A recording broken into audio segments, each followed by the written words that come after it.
My name is Won-Seok Yuh, and it is a privilege to be with you together to celebrate this. For me, in my new appointment in this church over on the downtown side of Honolulu, the C2 Leadership Institute program came at a perfect timing. While I was working as vice chair of clergy for a nonprofit who works in legislation for equality and create a space to do that, I was trying to wrestle with how can I do that and make a space in the local church. And so comes this program, Hale Selah. What you see before you is a smash of two words that's both in Hawaiian and Hebrew. In Hawaiian, Hale means space, and Selah, we're still trying to figure out what it means, but it means to take a break, take a pause, to think about it.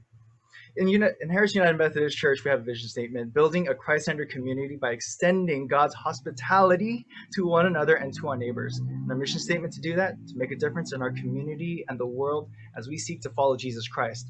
Now, this guy, Jesus Christ, had this little quote that stuck with all of us. For I was hungry and you gave me food.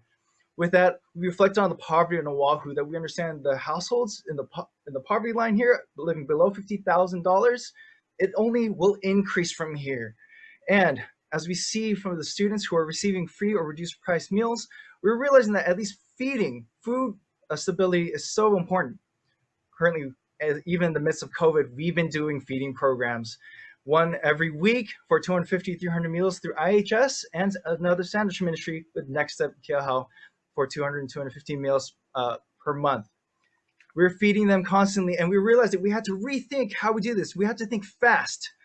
We have to think about how their food comes and how they have stability. We have to think about the arts and the ways that we receive and reflect on what's going on in our community.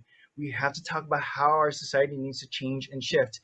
And especially recently with the COVID pandemic, we're realizing with technology and communication and talk, we need to do this process together. The needs of the community are hunger, isolation, and being overwhelmed. And we want to make sure that we feed hungry mouths, souls, and minds together as a community. And we're sending these invitations to our local farmers, our artists, and even our leaders who have influence and possibilities and resources to share. To create that space, we have the elementary school and middle school partners. We have the YMCA, IHS, Keohau Shelter, Next Step Shelter, Faith Action for Community Equity, and Unite Here Local 5. So we ask you to join us as we are embarking on doing this digitally first before we come as a physical community. To check out the website or contact us by the email, call us, or whenever you come to Oahu. Come see us. Aloha.